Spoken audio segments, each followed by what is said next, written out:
I stood in my parents' driveway, wearing a dress I couldn't afford, only to hear Haley whisper the words that broke me.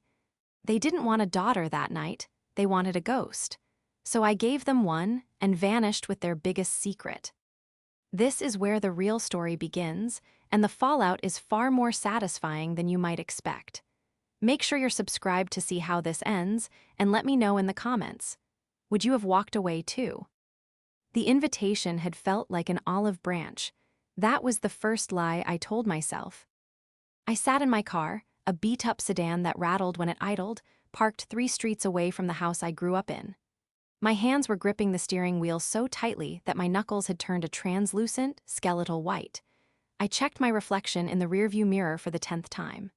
The dress I was wearing, a navy blue A-line that I had found at a consignment shop and meticulously altered myself, looked decent.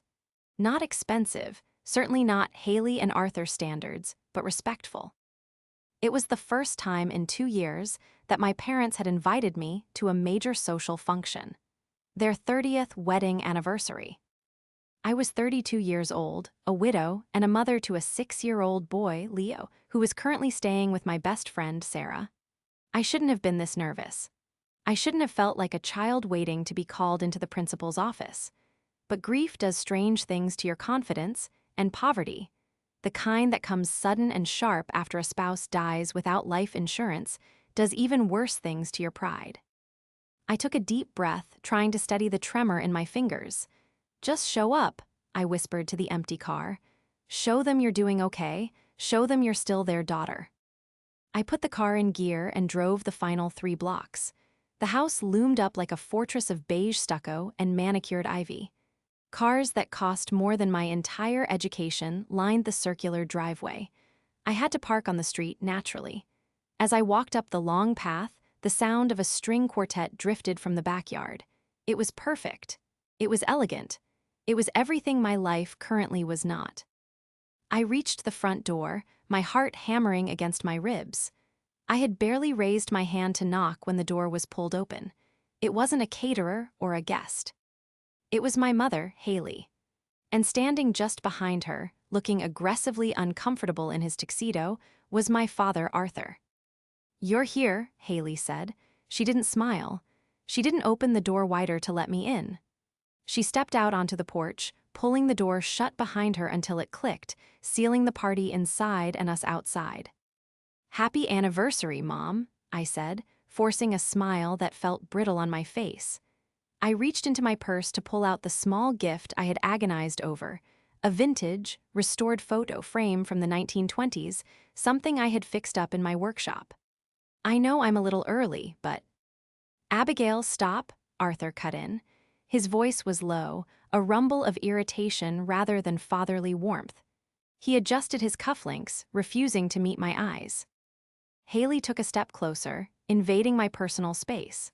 She smelled of expensive Chardonnay and that distinct, cold floral perfume she had worn since I was a child. She looked me up and down, her eyes lingering on my hands that were calloused and stained faintly with wood stain and varnish from my work. She grimaced, a micro-expression of distaste that vanished as quickly as it appeared, replaced by a mask of pain necessity. "Listen, Abigail," Haley started, her voice dropping to a conspiratorial whisper. "We need to ask a favor, a big one, for tonight." "Okay," I said, confusion clouding my anxiety. "What do you need? Did a server call out? I can help in the kitchen if—" "No," she snapped, then lowered her voice again. "God, no, we don't need you in the kitchen. Look, the people inside, Arthur's partners, the investors for the new venture, they have certain expectations. They know about your situation." "My situation?" I asked. "You mean that my husband died, that I'm working in restoration now?" Arthur made a noise in his throat, a sound of pure exasperation. "They know we have a daughter who struggled, who made poor choices, but they don't know you're here." Haley reached out and touched my arm. Her grip was firm, lacking any maternal softness. It's complicated, Abigail. We don't want to spend our anniversary explaining why our daughter is working manual labor or why she's living in that apartment complex. It reflects poorly. It raises questions about our stability." I stared at her. The air in my lungs seemed to turn to lead. So, what are you asking me? Haley took a breath, steeling herself. We want you to come in, but if anyone asks, please just don't tell them you're our daughter. Say you're a distant cousin from Arthur's side, or better yet maybe, a consultant helping with the house history. Just keep it vague. Do not mention the relationship, and please keep your hands hidden. I felt the blood drain from my face. My ears started to ring, a high-pitched whine that drowned out the string quartet. They weren't asking me to leave. They were doing something far crueler. They were asking me to erase myself.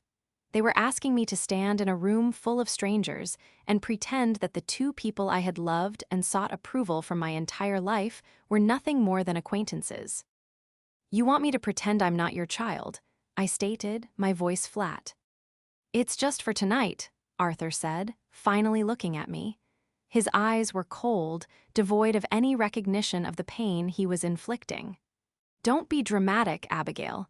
It's a simple request to save us some embarrassment during a critical business period.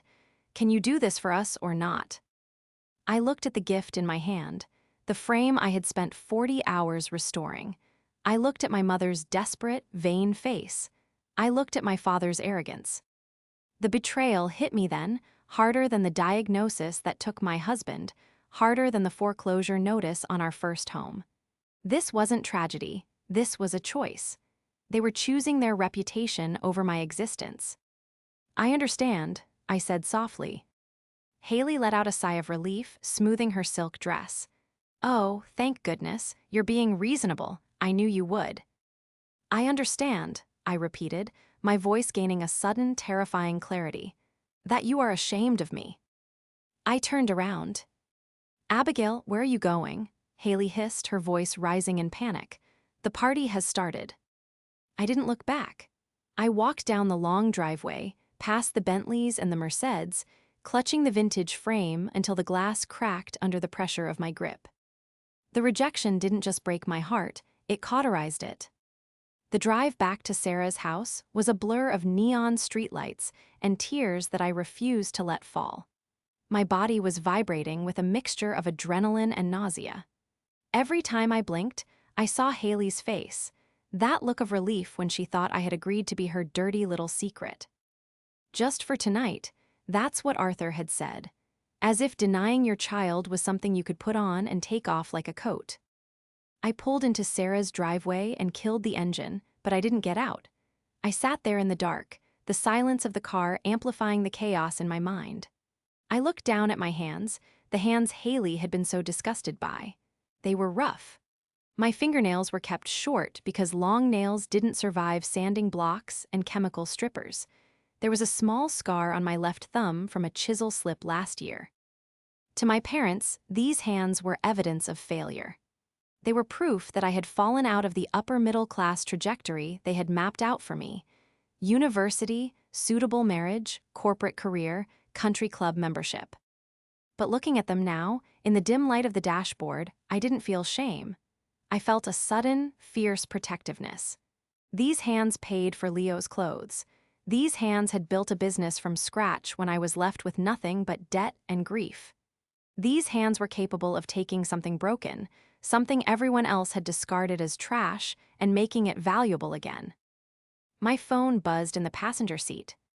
Mom, Abigail, you are being incredibly immature.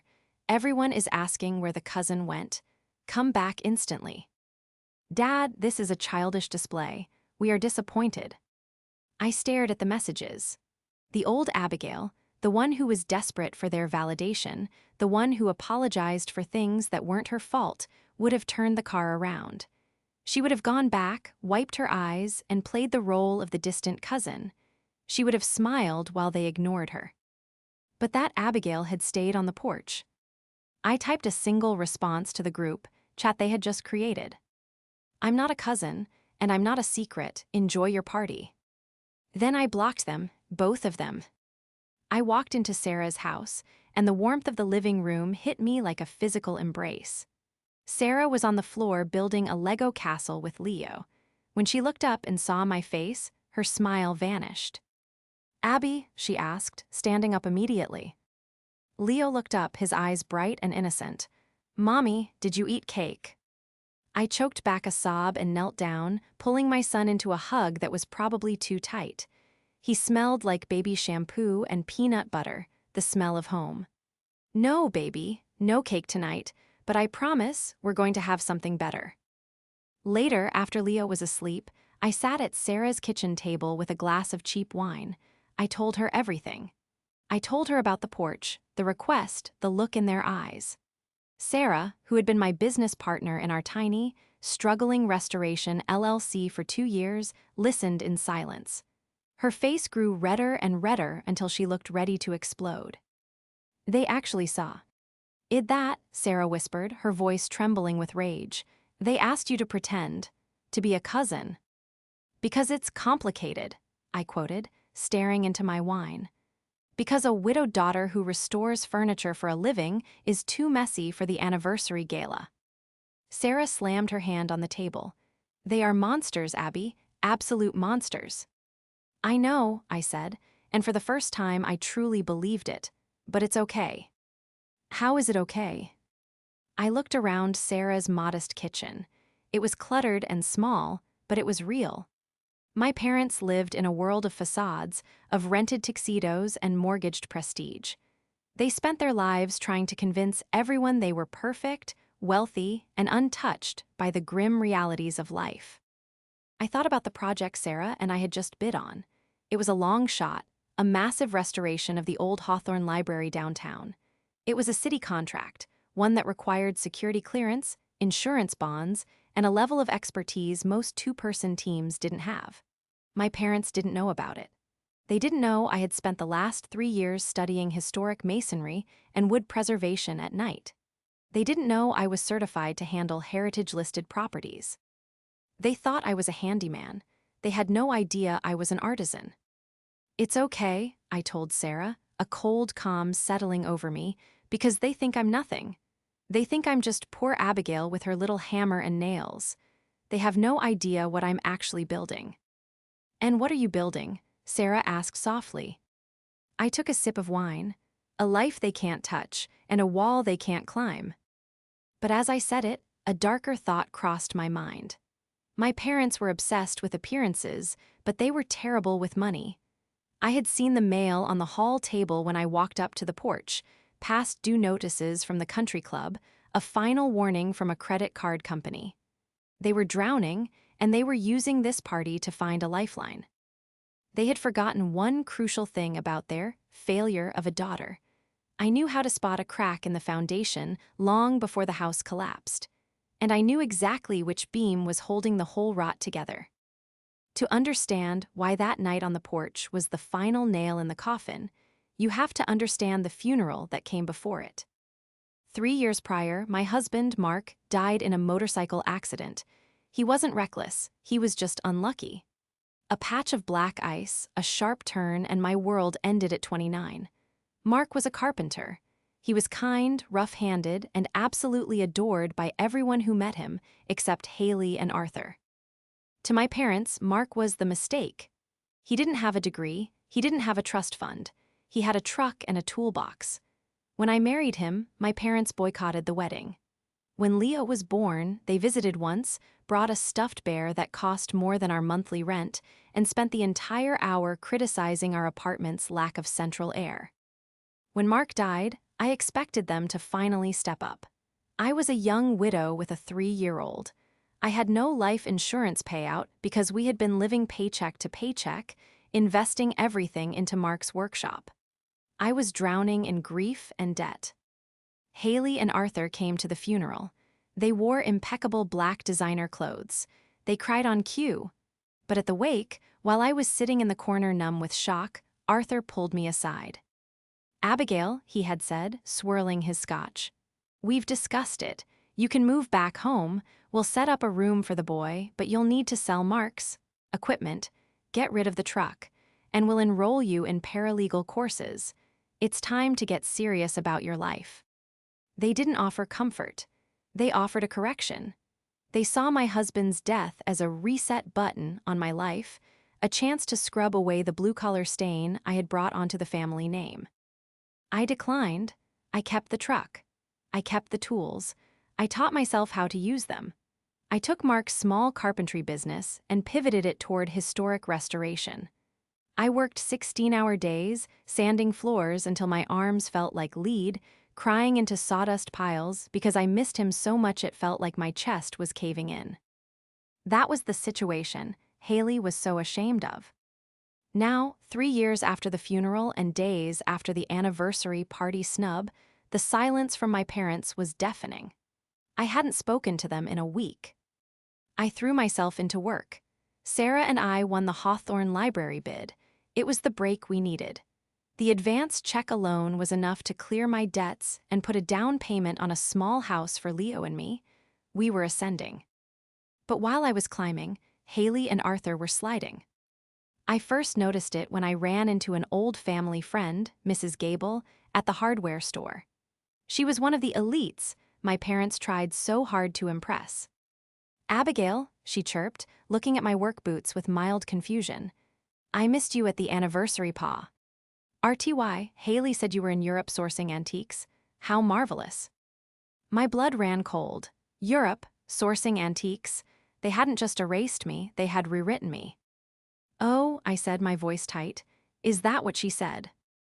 "Yes, she said you're doing wonderfully, and Arthur, well, poor Arthur." She lowered her voice. "I suppose the stress of the lawsuit is getting to him." I froze. Lawsuit? Mrs. Gable's eyes widened. "Oh dear, I assumed you knew. The investment venture, the one he put the house up for, well, it's not going well. Fraud allegations, I hear. But surely you know, being so close." "Right," I managed to say. "Of course." I went back to my truck and sat there for a long time. My parents were leveraged to the hilt. They had put their house, the symbol of their status, up as collateral for some risky venture to maintain their lifestyle, and it was failing. That evening, I did some digging. Public records are a wonderful thing. It took me 20 minutes to find the liens against their property. They were underwater, deep. Then I saw the name of the investment group Arthur was involved with, Sterling Horizons. I knew that name. In the restoration business, you hear things. Sterling Horizons was a shell company run by a man named Julian Vane. He was a developer known for buying historic properties, stripping them of their assets, and then defaulting on loans, leaving the original owners with the debt. He was a shark. And my father, in his desperation to look rich, had swum right into his mouth. My parents were the antagonists of my emotional life, yes. But Julian Vane was a professional predator, and he was currently eating my inheritance and my parents' future alive. My phone rang. It was Haley. I stared at the screen. I hadn't unblocked them, but I had a second work line they knew about. I answered. "Abigail," her voice was shrill, lacking its usual composed veneer. "We need to talk. It's about the house." "I thought I was a cousin," I said, my voice cool. "Why are you calling the help about real estate?" "Don't be petty," she snapped, though I could hear the tremor of fear underneath.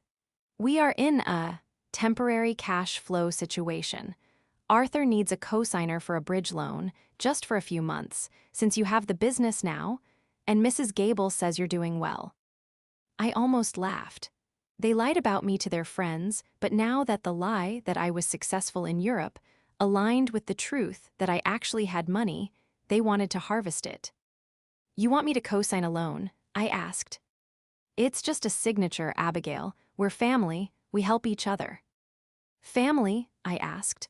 "Like the family you told to hide in the driveway?" "That was for your own good," Haley cried. "We were trying to protect you from judgment." "No, Mom, you were protecting yourselves." "Are you going to help us or not?" she demanded. "If we lose this house, where do you think we'll go? We're your parents." I looked at Leo, who was sitting on the floor coloring a picture of a superhero. A superhero who protected people. "I can't help you with a loan, Mom," I said. "I can't afford to sink with your ship." "You ungrateful little." I hung up. But as I put the phone down, I realized something. They were going to lose the house. The house my grandfather built. The house that, despite everything, was a piece of history. and I was a historic restoration specialist. A plan began to form in my mind. It wasn't about saving them. It was about saving the history they were squandering. And perhaps, just perhaps, teaching them the lesson they had managed to avoid for 60 years. I wasn't going to co-sign their loan. I was going to wait. And when the sharks came to feed, I would be the one holding the net. The scaffolding on the Hawthorne Library rose 50 feet into the air, a skeleton of steel hugging the limestone facade.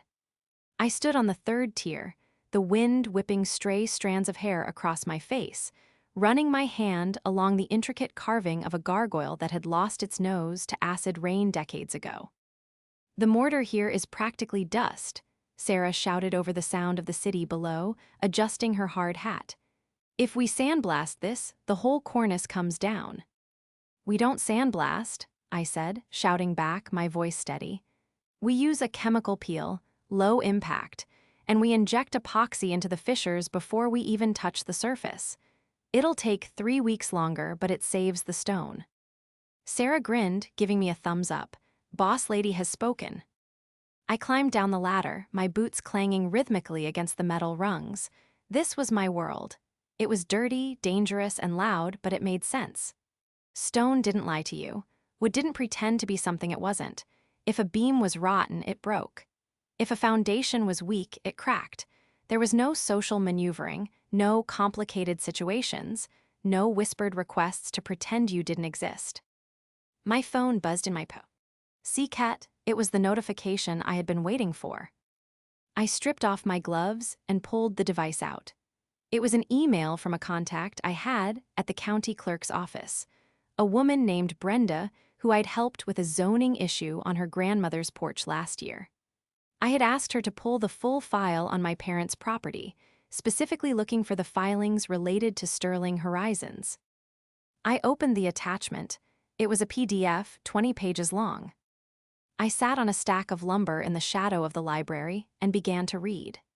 The first few pages were standard: the original deed from my grandfather to my father, the refinancing documents from 10 years ago when they remodeled the kitchen to impress the neighbors. But then, dated 6 months ago, was the document that made my stomach drop. It wasn't a loan. "Oh, Dad," I whispered, feeling a strange mixture of pity and fury. "You idiot. You absolute, arrogant idiot." Arthur hadn't taken out a second mortgage. He had signed a residential leaseback agreement. In his desperation for liquid cash to invest in Julian Vane's guaranteed return venture, he had actually sold the house to Sterling Horizons for a fraction of its market value, with a clause that allowed him to rent it back for 2 years. The contract stated that he could buy it back at the end of the term for the original price plus 20%. But there was a trap. A clause on page 14, buried in dense legalese: any default on rental payments or any failure to maintain the property to the lessor's standards results in immediate termination of the lease and forfeiture of the buyback option. I knew exactly what this was. It was a predatory equity stripping scheme. Julian Vane didn't want the rent. He wanted the house. He knew my parents were cash poor.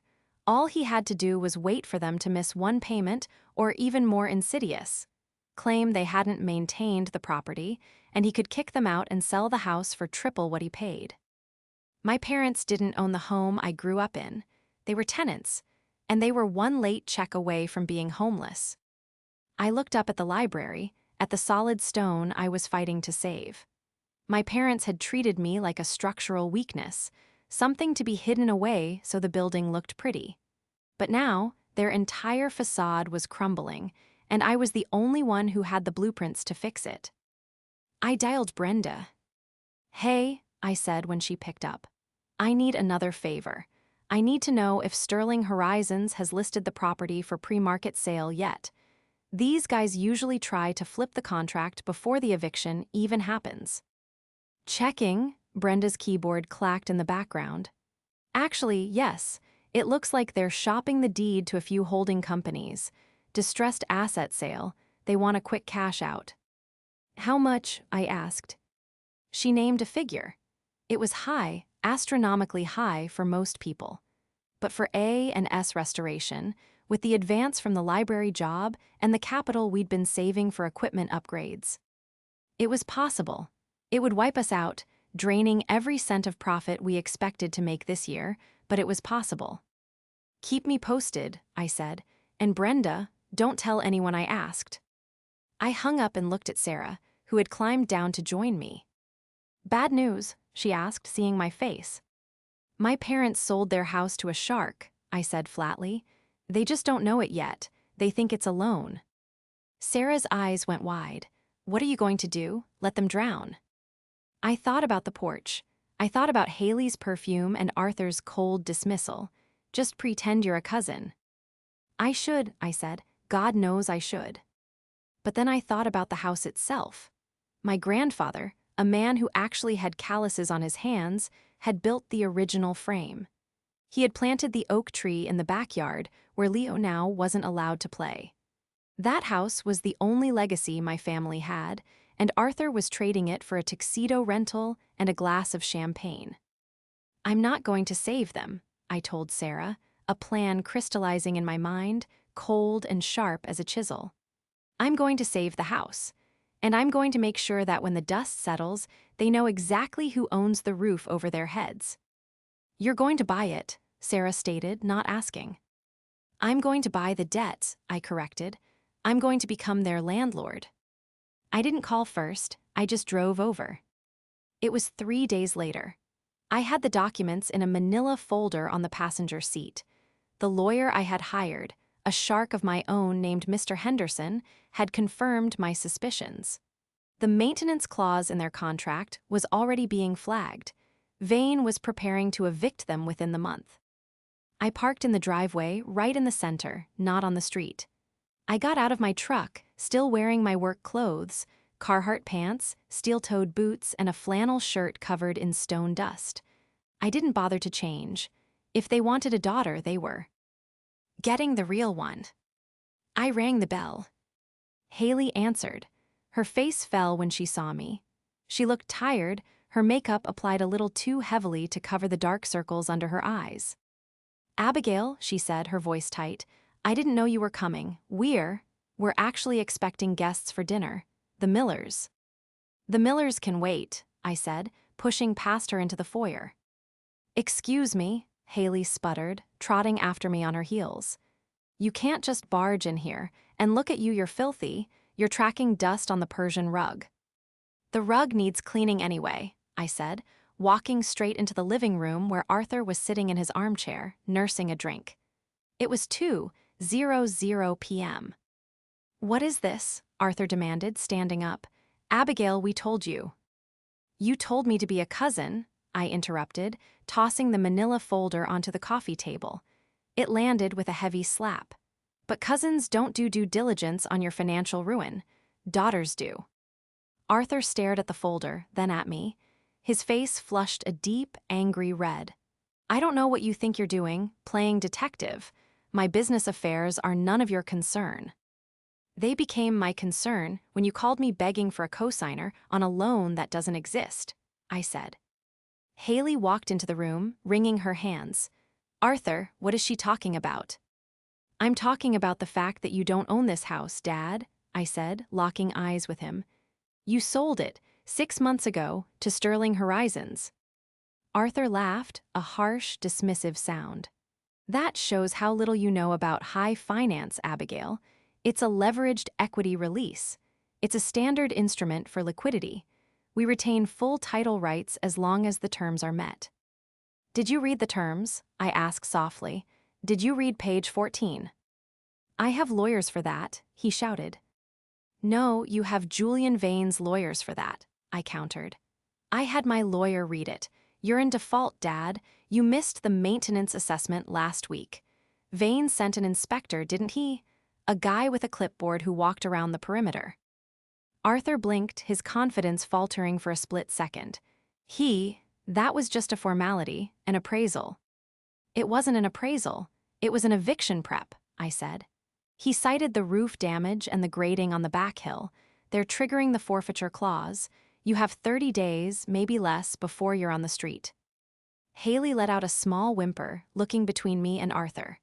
"Arthur, Is that true? You told me the investment was paying out next month. It is, Arthur insisted, though he looked sweaty now. He turned his aggression on me. You come in here, with your dirty boots and your little blue-collar arrogance, thinking you can lecture me? I have been navigating this economy for 40 years. I know what I signed. You signed a death warrant for your assets because you were too proud to admit you're broke, I said, my voice rising. You treated me like garbage because I work with my hands, but these hands are the only reason I'm not the one getting scammed right now. Arthur stepped forward, his finger pointing in my face. Get out of my house. It's not your house, I yelled back, the control finally snapping. That's the point, you are a tenant, and a bad one at that. I said get out, Arthur screamed, shaking with rage. Go back to your sawdust and your charity cases. We don't need you, we never needed you. I looked at him, really looked at him. I saw the fear behind the rage. I saw a man who knew, deep down, that he had failed, and he would rather burn his relationship with his daughter to the ground than admit he was wrong. Fine, I said, my voice suddenly dropping to a whisper. I'll go, but when the sheriff comes to put a padlock on that door, don't call the cousin, she doesn't exist. I turned and walked out. I didn't slam the door, I closed it gently. It felt final. As I walked down the driveway, I pulled out my phone and called Mr. Henderson. Do it, I said. Execute the purchase. Buy the contract from Sterling Horizons. Are you sure, Abigail? Henderson asked. It's a lot of capital, and you're buying a mess.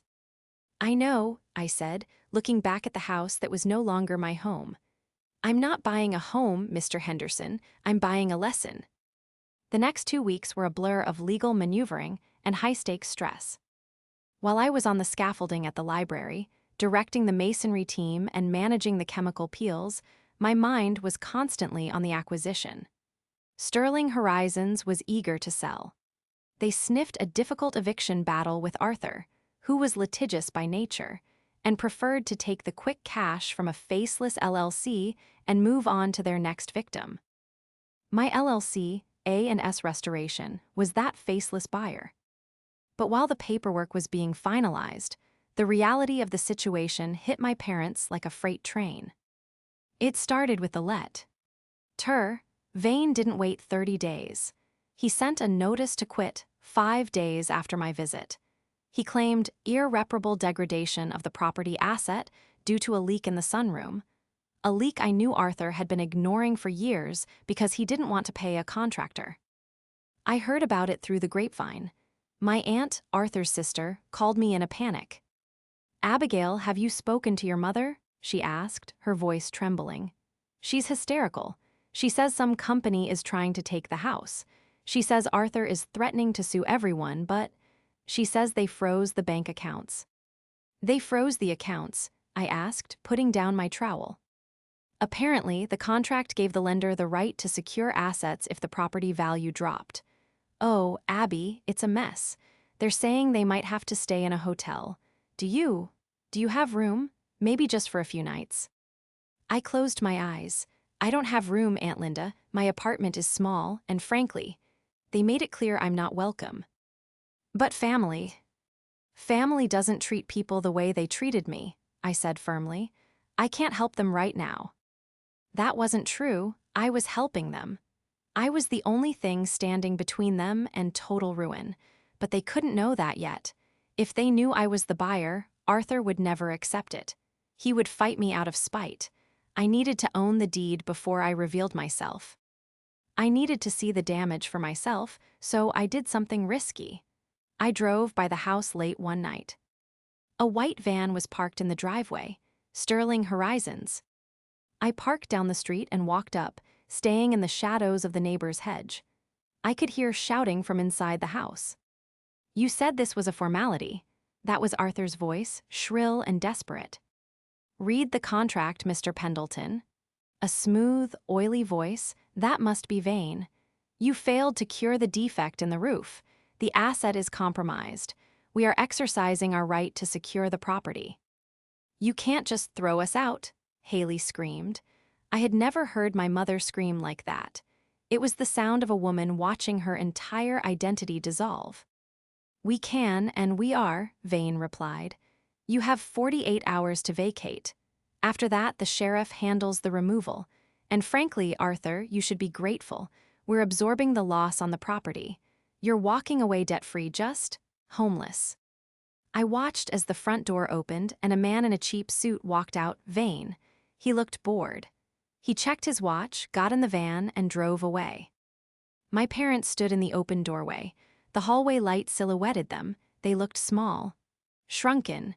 The arrogance was gone, replaced by a terrified paralysis. My phone buzzed. It was Mr. Henderson. Text: "The wire transfer cleared. The deed is recorded. A&S Restoration is the legal owner of the property as of 5:00 p.m. today."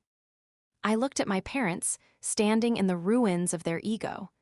They thought they had lost everything to a stranger. They had no idea that the cousin they rejected now owned the very ground they were standing on. I walked back to my truck. I didn't confront them then. I wasn't ready.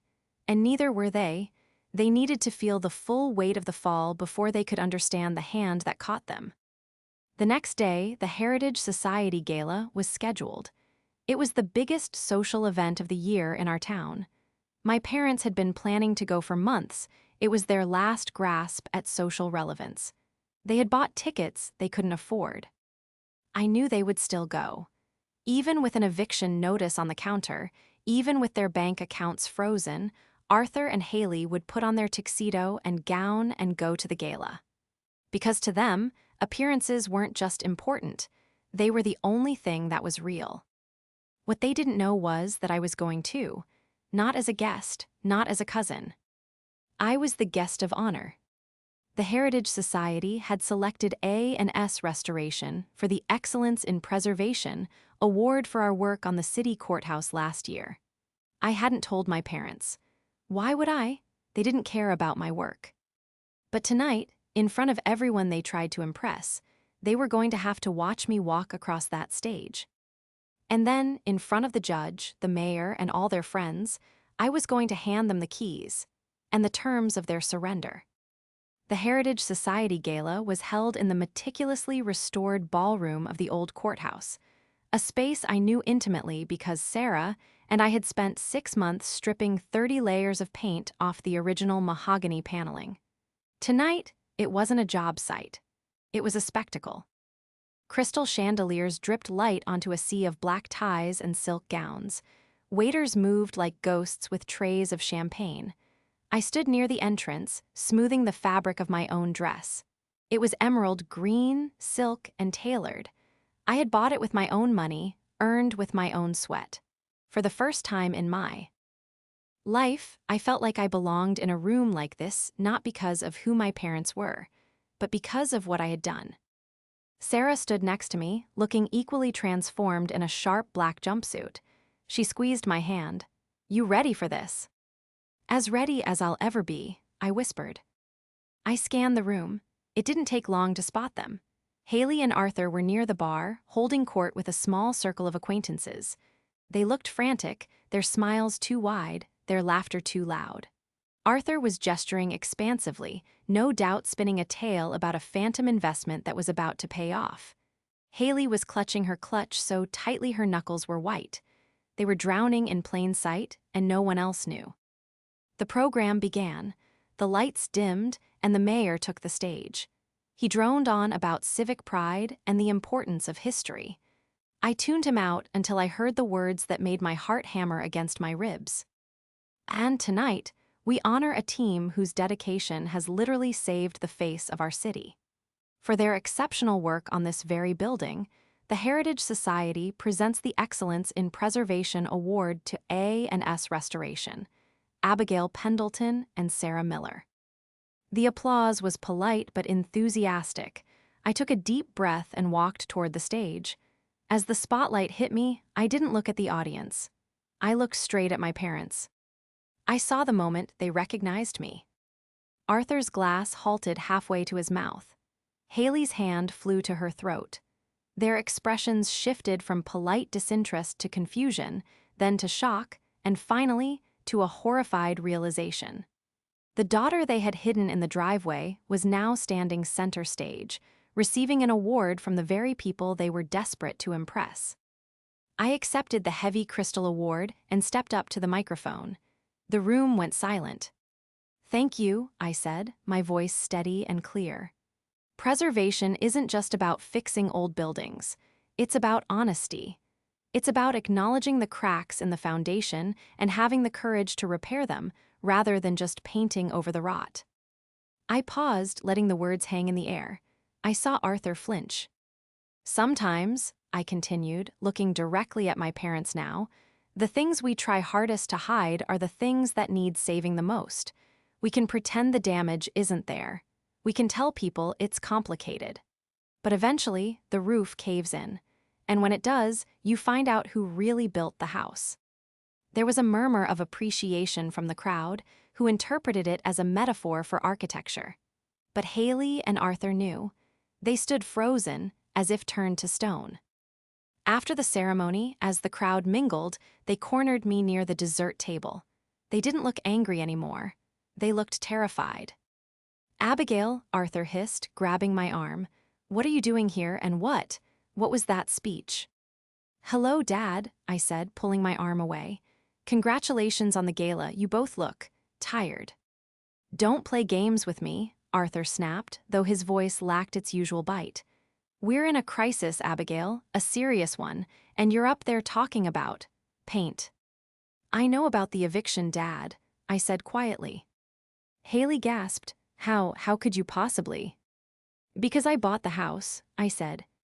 The silence that followed was absolute. Arthur stared at me, his mouth opening and closing like a fish out of water.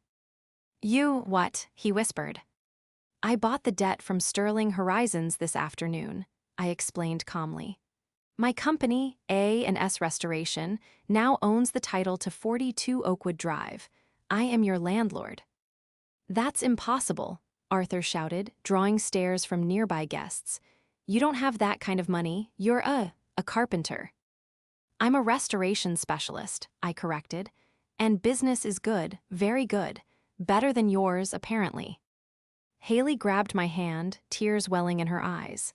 "Abby, oh, thank God, you saved us. I knew you would. We can just tear up the lease, right? We can keep the house." I looked at her, this woman who had asked me to be a cousin to save face. She thought this was a rescue mission. She thought I was just a safety net she could fall into and then ignore again once she was safe. "No, Mom," I said, my voice hardening. "We're not tearing up anything."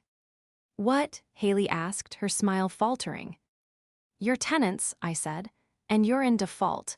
You have 30 days to vacate the property." "You can't do that," Arthur roared. "I am your father." "And I am your daughter," I shouted back, my voice echoing in the ballroom. The crowd around us fell silent. "I was your daughter when my husband died, and you told me to sell his tools. I was your daughter when I was struggling to feed my son, and you didn't call. And I was your daughter 3 weeks ago when you made me stand in the driveway because you were ashamed of my hands." I held up my hands, calloused and strong. "Th. S. hands bought your house, Dad, and these hands are evicting you." "Abigail, please," Haley sobbed, looking around at their friends, who were now watching with undisguised fascination. "Everyone is looking. Please don't do this here." "You cared more about what these people think than about your own flesh and blood," I said, my voice dropping to a lethal whisper. "So let them see. Let them see exactly who you are. You're not the owners of the estate. You're trespassers." I reached into my clutch and pulled out a legal envelope. "Here is the notice," I said, pressing it into Arthur's chest. "You have 30 days. If you're not out, I'll have the sheriff remove you. And unlike you, I won't pretend I don't know who you are when he does." I turned and walked away. I didn't look back. I didn't need to. I could feel their devastation radiating behind me like heat from a fire. The fallout was swift and brutal. News travels fast in our town, especially when it involves the spectacular public implosion of a family like the Pendletons. By the next morning, everyone knew. The cousin story fell apart instantly. The whispers started. Did you hear Arthur lost the house? To his daughter, the one he ignored. For the first time in their lives, my parents couldn't control the narrative. The truth that they were broke and had been bylaid out and then evicted by the very daughter they scorned was too juicy for anyone to ignore. Their social circle evaporated. The invitations stopped coming. They moved out 3 weeks later. They didn't fight the eviction. They couldn't afford a lawyer, and they knew I wasn't bluffing. They rented a small 2-bedroom apartment on the other side of town. It wasn't a bad place, but for them, it was purgatory. I didn't keep the house. I couldn't live there, too many ghosts. Sarah and I did what we do best. We restored it. We spent 6 months stripping the beige paint, refinishing the original floors, and bringing the property back to its true, historic glory. It was therapeutic. With every layer of cheap renovation I peeled back, I felt like I was scrubbing away the years of my parents' superficiality. We sold it for a significant profit. The money went into a trust for Leo, my son, the grandson they never bothered to know. He would have the education and the security they tried to deny me. 6 months after the sale, I was at the park with Leo. He was climbing on the jungle gym, shouting, "Look at me, Mom," every 5 seconds. I was sitting on a bench, sketching a design for a new project, a Victorian mansion that needed a complete overhaul. A shadow fell across my sketchbook. I looked up, it was Haley. She looked older. Her hair wasn't dyed its usual aggressive blonde, it was a softer, natural gray. She was wearing jeans, actual denim jeans, and a simple sweater. She looked normal. "Hi, Abigail," she said tentatively. "Hi, Mom," I said, closing my sketchbook. I didn't stand up. I saw Leo playing," she said, gesturing vaguely toward the playground. "He's gotten so big." "He's 6, I said. "He grows every day." She nodded, looking down at her hands. They were unmanicured. "Your father, he's working at the hardware store, just part-time, but it's something." "Good," I said. "Honest work is good for the soul." Haley let out a short, dry laugh. "I suppose you'd know." She paused, taking a breath. "We were wrong, Abigail, about everything, about Mark, about you, about what matters." I looked at her. I saw the regret in her eyes. It was real. Losing everything had finally forced them to look at themselves in the mirror, and they hadn't liked what they saw. "I know," I said.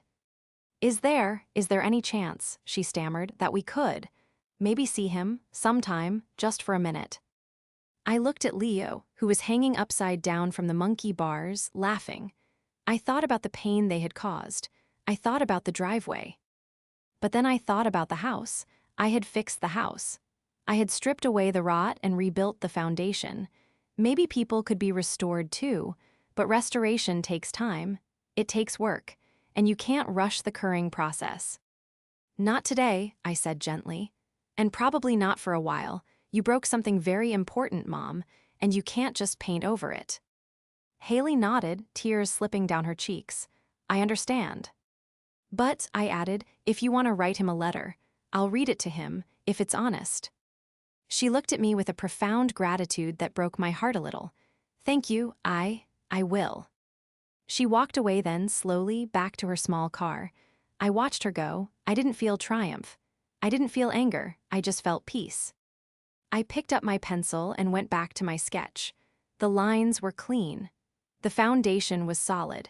And for the first time in a long time, the future looked like something I could build.